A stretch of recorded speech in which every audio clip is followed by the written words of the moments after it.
بسم اللہ الرحمن الرحیم۔ السلام علیکم۔ نبی کریم صلی اللہ علیہ وسلم کا فرمان عالی شان ہے، جب کسی کی موت کا وقت قریب آتا ہے تو اللہ اس کی طرف 5 فرشتے بھیجتا ہے۔ پہلا فرشتہ اس وقت آتا ہے جب مرنے والے کی جان حلق تک آ جاتی ہے۔ وہ فرشتہ اس مرنے والے کو پکار کر کہتا ہے، اے ابن آدم، تیرا طاقتور بدن کہاں گیا؟ آج یہ کتنا کمزور ہو گیا ہے۔ تیری فصیح زبان کہاں گئی؟ آج یہ خاموش ہو چکی ہے۔ تیرے گھر والے، تیرے رشتہ دار کہاں گئے؟ آج تجھے تنہا کر دیا گیا۔ جب اس کی روح قبض کر لی جاتی ہے اور دوسرا فرشتہ اس کے پاس آتا ہے اور پکار کر اس سے سوال کرتا ہے، اے ابن آدم، تو نے تنگ دستی کی خوف سے جو مال و دولت جمع کی تھی وہ کہاں گئی؟ تم نے تباہی اور بربادی سے بچنے کے لیے جو گھر بنائے تھے آج وہ کہاں ہے؟ تم نے تنہائی سے بچنے کے لیے جو انس تیار کیا تھا آج وہ کہاں گیا؟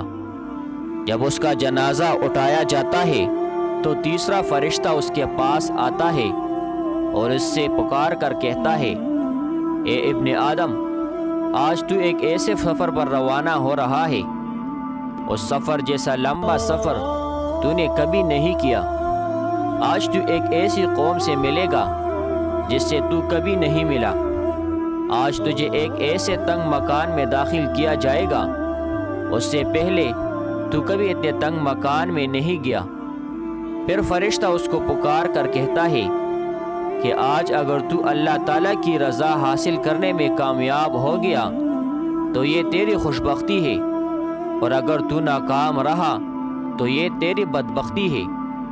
جب مرنے والے کو لحد میں اتارا جاتا ہے تو چوتھا فرشتہ اس کے پاس آتا ہے اور اسے پکار کر کہتا ہے، اے ابن آدم، کل تک تو زمین کے اوپر چلتا تھا اور آج تو زمین کے اندر لیٹا ہوا ہے۔ کل تک تو زمین کے اوپر ہنستا تھا اور آج اس کے اندر رو رہا ہے۔ کل تک تو اس زمین کے اوپر گناہ کرتا تھا اور آج تو اپنے کیے پر پشیمان شرمندہ ہو رہا ہے۔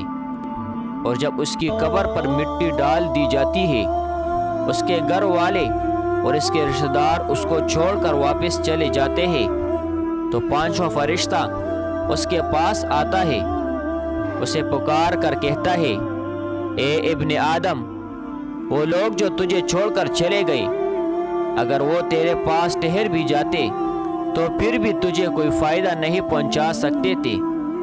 تم نے جو مال و دولت جمع کی اور اسے غیروں کے لیے چھوڑ دیا، آج تجھے یا تو جنت کے عالی باغات کی طرف چھوڑا جائے گا یا جہنم کی بھڑکنے والی آگ میں داخل کیا جائے گا۔